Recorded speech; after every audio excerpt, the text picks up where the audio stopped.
നമ്മുടെ മുൻ ADGP DGP ഒക്കെ ആയ ശ്രീലേഖ IPS അവരിപ്പോ ഒരു രാഷ്ട്രീയ കക്ഷിയുടെ നേതാവാണ്.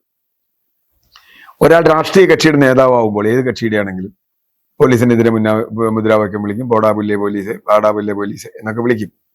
പോലീസ് മർദ്ദനത്തിനെതിരായി പറയും, പോലീസിന്റെ രാഷ്ട്രീയവൽക്കരണത്തിനെതിരായി പറയും, ഒക്കെ പറയും.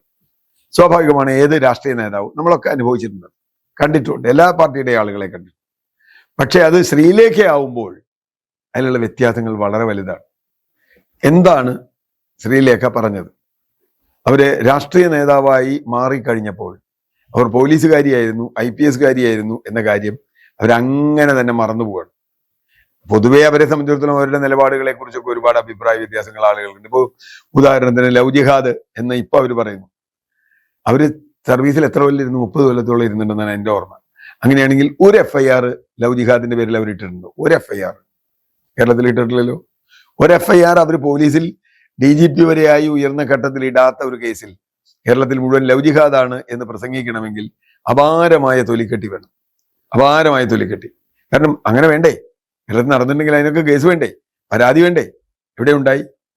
അപ്പൊ ഇവര് അസത്യം പറയുന്നതിൽ ഒരു ബുദ്ധിമുട്ടും ഇല്ലാത്ത ആളാണെന്നും അടിസ്ഥാനപരമായി ഒരു എന്താ പറയാ ഇന്റഗ്രിറ്റി ഇല്ലാത്ത ഒരു എന്താ പറയാ വ്യക്തിത്വം ഇല്ലാത്ത ഒരാളാണ് എന്നും വളരെ പെട്ടെന്ന് നമുക്ക് മനസ്സിലായി. വട്ടിയൂർക്കാവുകാർക്ക് അതിലേറെ മനസ്സിലായിട്ടുണ്ടെന്നാണ് തെരഞ്ഞെടുപ്പ് വരുമ്പോൾ നമുക്ക് മനസ്സിലാക്കാൻ കഴിയും.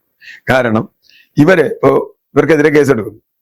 ഇവർക്കെതിരെ കേസെടുത്താൽ വ്യക്തി എന്ന നിലയ്ക്ക് ഇവർക്കെതിരെയുള്ള കേസ് അത്ര വലിയ വിലയൊന്നും ഉണ്ടാവില്ല. കാരണം ബോഡാബുല്ലെ പോലീസെന്നോ പോലീസിനെതിരായി പറഞ്ഞുകൊണ്ടൊന്നും അതൊന്നും വലിയൊരു നിയമപരമായി ചാർജ് ചെയ്യാവുന്ന ഒരു കേസായി എനിക്ക് തോന്നുന്നില്ല, ശിക്ഷിക്കപ്പെടാവുന്ന ഒരു കേസായി വരില്ല. കാരണം അത് രാഷ്ട്രീയ നേതാക്കൾ പറയുന്നതാണ്. പക്ഷെ മുൻ DGP ആണ് എന്നതാണ് അവര് അതിൽ നേരിടുന്ന ചോദ്യം. അതാണ് ഞാൻ തുടക്കത്തിൽ പറഞ്ഞത്. മുൻ DGP ആയ ഒരു IPS കാരി ഇങ്ങനെ പറയുമ്പോൾ അത് എങ്ങനെയാണ് പോലീസ് സേനയെ നമ്മൾ നോക്കിക്കാണാൻ പ്രേരിപ്പിക്കുന്നത്?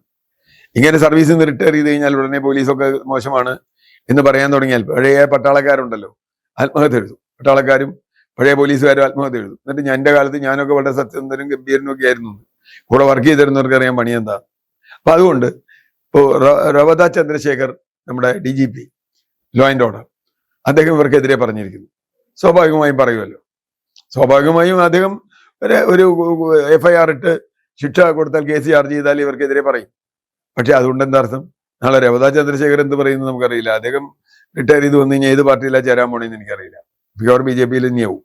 അപ്പോൾ പ്രശ്നം, ഉന്നതരായ ഉദ്യോഗസ്ഥർ ഒരു രാത്രി ഇരുട്ടി വെളുക്കുമ്പോൾ ഉടനെ തന്നെ ഒരു രാഷ്ട്രീയ പാർട്ടി ചേരുന്നു. എന്നിട്ട് അവരെ രാഷ്ട്രീയ പാർട്ടിക്കകത്ത് അവരുണ്ടാക്കിയിട്ടുള്ള ഭൂഭംഗങ്ങൾ നമ്മൾ കണ്ടതാണല്ലോ. ഇപ്പൊ മേയറാവെന്ന് പറഞ്ഞു, എന്നെ മേയറാക്കാൻ സമ്മതിച്ചിട്ടുണ്ടെന്ന് പറഞ്ഞു.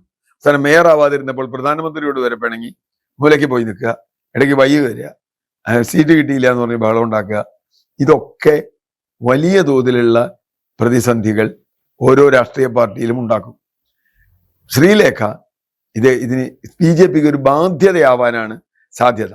സുരേഷ് ഗോപി എന്നതുപോലെ. സുരേഷ് ഗോപി സിനിമയിൽ പോലീസാവുകയും അത് കഴിഞ്ഞ് വന്ന് പോവില്ലേ എന്നൊക്കെ പറഞ്ഞ് രാഷ്ട്രീയത്തിൽ വന്നപ്പോഴും വീണ്ടും ആ പോലീസ് അഭിനയം ഇടയ്ക്കിടയ്ക്ക് തുടരുന്നു എന്നുള്ള പരാതി BJP-ക്കാർക്ക് തന്നെ നന്നായിട്ടുണ്ട്. അദ്ദേഹം ഒരു ജനകീയനായ ഒരാളായിട്ട് ആരും കണ്ടിട്ടില്ല. കഴിഞ്ഞുകൊണ്ട് ഒരു ഭാഗ്യത്തിനും എന്തോ അദ്ദേഹത്തിന്റെ ആളുകൾ അറിയാത്തൊരു ഇമേജിന്റെ പുറത്ത് ജയിച്ചു പോയതാണ്. ഇപ്പോഴാണല്ലോ ആളുകൾക്ക് തനിനിറ അറിയണേ. ഏതായാലും തെരഞ്ഞെടുപ്പ് കഴിഞ്ഞതായതുകൊണ്ട് നന്നായി.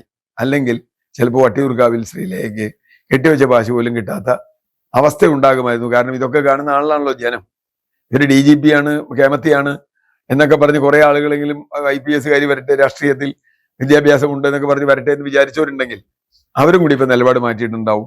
അതുകൊണ്ട് ശ്രീലേഖ കേരളത്തിലെ പോലീസിലെ ഏറ്റവും മോശപ്പെട്ട ഒരു ഓഫീസറായിരുന്നു എന്ന് വിചാരിക്കാൻ നമുക്കിപ്പോൾ കാരണമുണ്ട്. കാരണം അവർക്ക് പോലീസിനെ കുറിച്ച് ഒരു സംഗതി അറിയില്ല, അവർക്ക് സത്യസന്ധതയുമില്ല, ഇന്റഗ്രിറ്റിയുമില്ല.